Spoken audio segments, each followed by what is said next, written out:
Jacques et le haricot magique et 3 autres contes. Jacques et le haricot magique. Il était une fois un petit garçon nommé Jacques qui vivait avec sa mère. Ils avaient une petite ferme, travaillaient dur tous les deux, mais ils étaient très pauvres.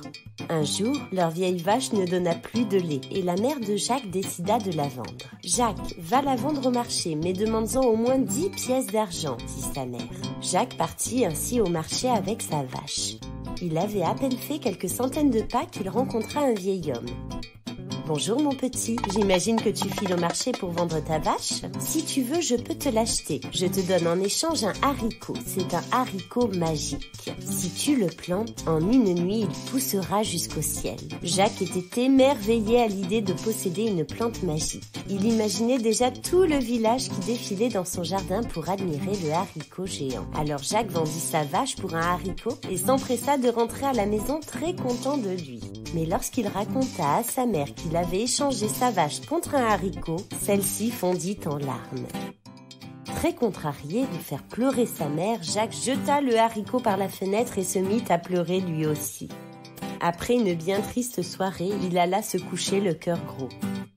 Le lendemain, il se leva le premier. En sortant, il aperçut une énorme masse végétale. Quelle surprise! Un énorme pied de haricot poussait si haut que la tige se perdait dans les nuages.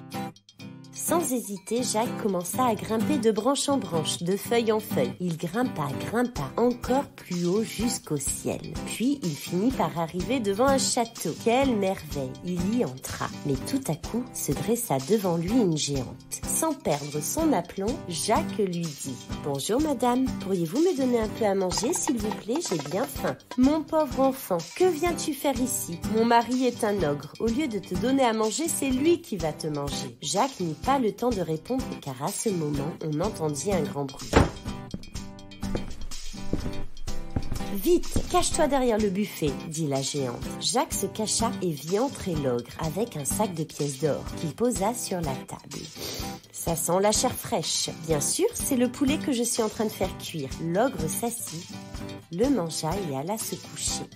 Bientôt, ses ronflements faisaient trembler les murs. Alors Jacques, tout doucement, sortit de sa cachette, prit le sac de pièces d'or et en courant, s'en revint comme il était venu. Pendant ce temps, sa mère l'avait cherché. Elle était très inquiète de sa disparition. « Pauvre petit, » se disait-elle. « Je l'ai tellement grondé hier soir, peut-être qu'il est parti et ne reviendra pas. » Elle fut bien surprise de le voir arriver à la maison. « Eh bien, petite mère, tu vois que c'était vraiment un haricot magique. Tiens, c'est pour toi. » La pauvre femme remercia le ciel de lui avoir donné un fils si habile et tous deux vécurent des jours heureux grâce à l'or du géant. Au bout de quelques mois, les pièces d'or furent toutes dépensées et Jacques décida de revenir au château des nuages. De branche en branche, de feuille en feuille, il grimpa le long de la tige du haricot. Quand il se trouva devant la géante, il la salua bien poliment. « Bonjour madame, pourriez-vous me donner un peu à manger s'il vous plaît ? » « N'as-tu pas honte de demander à manger alors que la dernière fois que tu es venu, tu nous as volé un sac de pièces d'or ?» s'écria la géante. Tout à coup, un terrible bruit retentit. Jacques bondit dans le four pour se cacher. « Ça sent la chair fraîche !» s'écria l'ogre. « Mais c'est ce cochon bien gras que je fais cuire dans la cheminée » dit la géante. L'ogre le mangea avec grand appétit, puis il ouvrit la cage sur la table pour en sortir une oie. « Ponds un œuf » ordonna-t-il. Ce qu'elle fit, et le géant partit se coucher. Aussitôt, Jacques sortit de sa cachette, prit l'oie et courut à toute vitesse. Mais en quittant le château, il cogna son pied contre la porte. À ce bruit, le géant se réveilla en sursaut et poussa un cri terrible en voyant que l'oie n'était plus là. Il s'élança aussitôt pour le rattraper, mais le petit descendait si vite. Il n'avait pas fait la moitié du chemin que Jacques était déjà par terre. Il coupa le pied du haricot et vite. Le haricot s'écroula au sol. Désormais, Jacques ne pouvait plus revenir au château des nuages, mais il avait eu si peur qu'il n'en avait pas envie. Grâce aux œufs d'or, il vécut sans souci.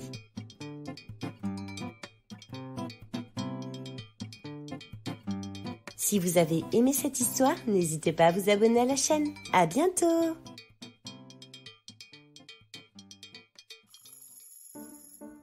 Le château des 3 lions. Il était une fois un homme et une femme qui avaient un coq, une oie et un chat. Un jour, l'homme dit à la femme: « Femme, c'est demain le carnaval. Il faut tuer le coq. » Le chat écoutait, accroupi près du foyer. Aussitôt, il alla trouver le coq. « Mon père, va vite te cacher derrière la barrique. Je viens d'entendre que tu serais leur prochain repas. » Le coq s'en alla donc vite se cacher. La femme le chercha en vain.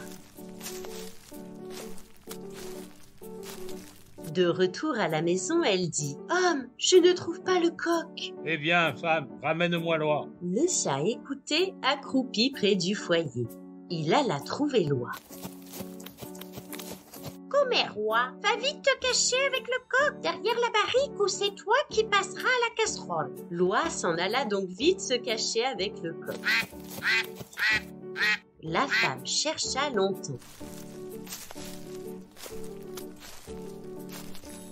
Puis dit: « Homme, je ne trouve pas l'oie. » « Eh bien, femme, il faut tuer le chat. » Le chat écoutait toujours accroupi près du foyer. Aussitôt, il s'en alla trouver le coq et l'oie derrière la barrique. « Mes amis, dit-il, je viens d'entendre la femme dire à l'homme que je suis le prochain sur la liste. Amis, partons vite d'ici !» Tous les trois décampèrent aussitôt. Ils marchèrent encore longtemps.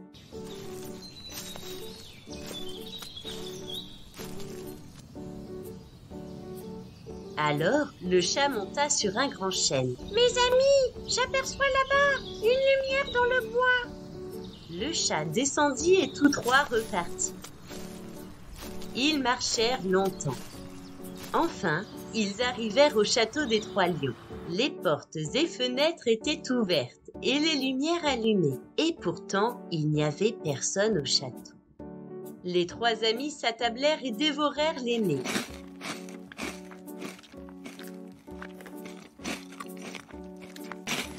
Fatigués, ils éteignirent les lumières et fermèrent toutes les portes. Puis le coq alla se coucher sur le toit du château. L'oie se cacha dans l'évier de la cuisine. Et le chat s'accroupit près du foyer.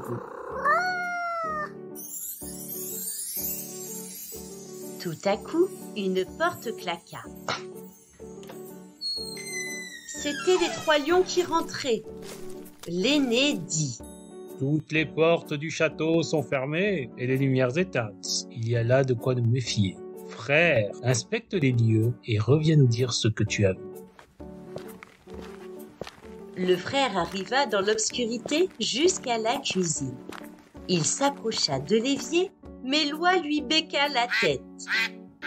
Frère, au secours! Quelque chose se trouve dans l'évier et m'a brandi des grands coups de maillet! Le plus âgé lui dit: « Retourne-y et allume d'abord la cheminée. » Il repartit dans l'obscurité. Il s'avança vers la cheminée pour avoir du feu. Alors, le chat accroupi lui campa des coups de griffes. Miaou, miaou. Frère, au secours! Quelque chose m'a lancé des coups de peigne sur le museau! Le frère aîné en colère dit alors: « Je m'en charge. » Et c'est à ce moment-là que le coq, posté sur la cheminée du château, chanta.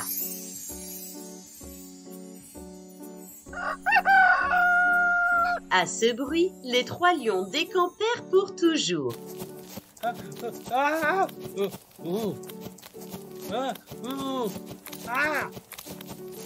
Le coq, l'oie et le chat demeurèrent maîtres au château. Et ils vécurent longtemps heureux. Si vous avez aimé cette histoire, n'hésitez pas à vous abonner à la chaîne. À bientôt!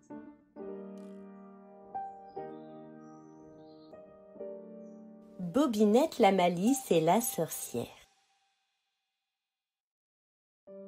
Il était une fois une petite fille nommée Bobinette qui habitait avec sa maman. Elle était fort coquine et n'écoutait jamais ce qu'on lui disait. La fillette se faisait constamment reprendre. « Bobinette, sois polie. »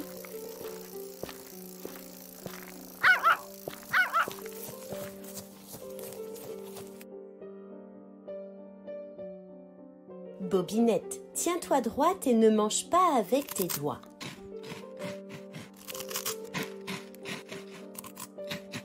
Bobinette ne touche pas n'importe quoi.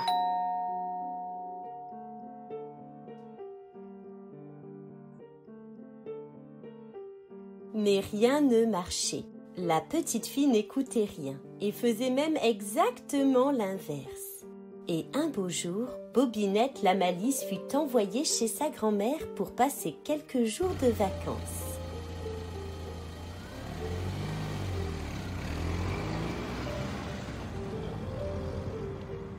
La maison de la grand-mère était située en bord de mer.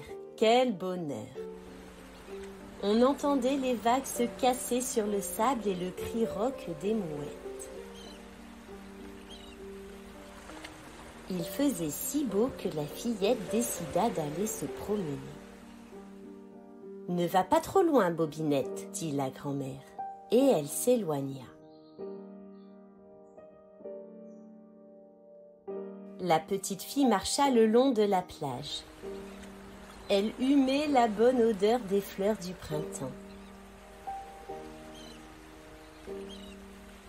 Lorsque tout à coup, elle leva les yeux et vit une vieille maison cachée par des feuillages. Bobinette s'approcha doucement. Elle regarda discrètement par la porte de la serrure. À l'intérieur de la maison, sur l'étagère, elle y voyait des flacons de bonbons, de friandises et des gâteaux de toutes sortes. « Que j'ai faim! Et il n'y a personne dans la maison, » se dit la petite fille. Elle poussa la porte et entra. À l'intérieur, la décoration était assez particulière et sous l'échelle, il y avait un crocodile. Elle s'arrêta devant les étagères. Entre les sucreries, un flacon orange l'intriguait beaucoup. Elle se dit « J'adore le jus d'orange » et d'une traite, elle le but. Mais tout à coup, sa peau vira au violet. Ses mains, son visage et ses jambes, aucune partie du corps ne fut épargnée. Affolée, la petite fille vit un autre flacon tout blanc. Cela doit être le médicament et elle le but. Mais subitement, son visage laissa place à une énorme trompe d'éléphant. Tout son corps était à présent représentatif d'un pachyderme. À ce moment, la sorcière de la maison ouvrit la porte d'entrée. La petite fille courut se cacher derrière le fauteuil. La sorcière en colère grogna. « Qui a touché à mes flacons? Qui a goûté à mes potions ?» Puis la sorcière ricana. « Heureusement que le voleur ne connaît pas tous mes secrets. S'il savait qu'il fallait seulement toucher une queue de crocodile pour enlever le sortilège. » Toujours cachée derrière le fauteuil, Bobinette avait tout entendu. Elle attendit que la sorcière se soit éloignée à l'extérieur de la maison. Et elle sortit en vitesse de sa cachette pour poser les mains sur le crocodile. Aussitôt, elle reprit sa silhouette de petite fille. Sans se retourner, la petite fille se sauva par la porte d'entrée. Elle courut aussi vite qu'elle put, jusqu'à la maison de sa grand-mère. Et depuis ce jour, Bobinette ne toucha plus aucun ingrédient avant d'avoir l'autorisation.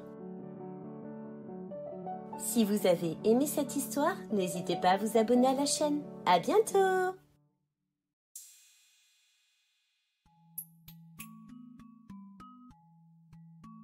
La princesse au petit pois. Il était une fois un prince qui voulait épouser une princesse authentique. Pour la trouver, il parcourait le monde entier.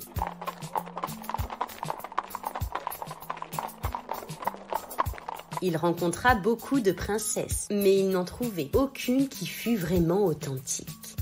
À chaque fois, il manquait quelque chose. Il était vraiment déterminé à n'épouser qu'une véritable princesse. Il finit donc par rentrer chez lui très triste et au grand désespoir de sa mère, la reine.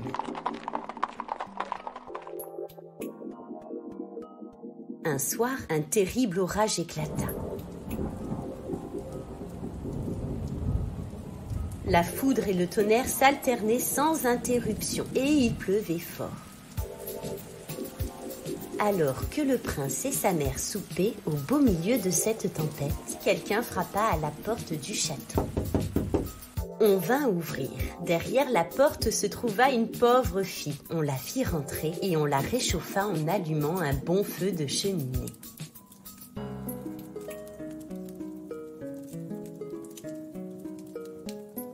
Puis on la convia à table.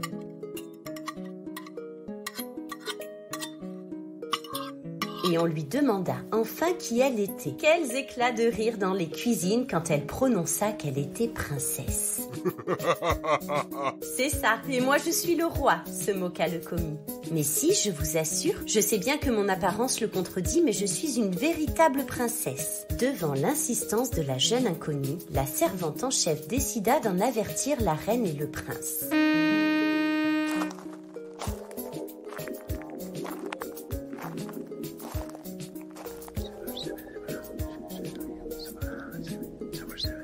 On amena bientôt la soi-disant princesse dans la salle du trône. Le prince était là. Dès qu'il la vit, si belle malgré ses vêtements en loques, il en tomba aussitôt éperdument amoureux. « Mère, je l'aime et je veux en faire mon épouse. »« Quoi ? Tu veux épouser cette souillon ? Il n'en est pas question. »« Mère, je vous en supplie, écoutez ce qu'elle dit. »« Tu prétends être princesse ? » dit la reine en se retournant vers la jeune fille et en la scrutant de la tête aux pieds. Et comment vérifier que tu dis la vérité ? Tout en réfléchissant, la reine continua d'observer la jeune fille. Il lui vint soudainement une idée. « Nous verrons cela demain, jeune fille. Tu tombes de sommeil. Nous allons te préparer une chambre. » La reine invita la prétendue princesse à prendre un bon bain chaud.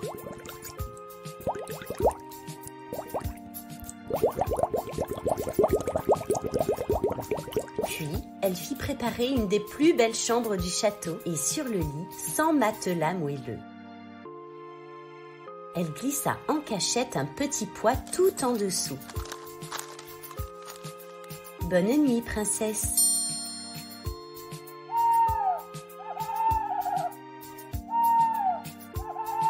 En croisant le prince dans les couloirs du château, elle lui dit « Une véritable princesse est si délicate qu'elle sentira le petit poids que j'ai glissé, même en dessous de 100 matelas. Nous en saurons la vérité. » Et le lendemain matin, au petit déjeuner, la reine et le prince, impatients, virent arriver une jeune fille très belle dans des vêtements neufs qu'on lui avait donnés. Elle était magnifique et le prince en tomba définitivement sous son charme. « As-tu passé une bonne nuit sous notre toit ?» demanda la reine. « Je vous remercie de votre hospitalité, » balbutia la princesse. « Mais pour vous dire, je n'ai pas fermé l'œil de la nuit. Il y avait d'horribles bosses dans mon lit qui m'ont labouré le dos. »« Mais alors tu es une vraie princesse ?» s'exclama la reine. « Ma princesse au petit pois » ajouta le prince. « Veux-tu m'épouser ?» Elle était si heureuse d'avoir trouvé son prince. Et quelques mois plus tard, ils se marièrent, puis eurent beaucoup d'enfants et vécurent heureux jusqu'à la fin de leurs jours.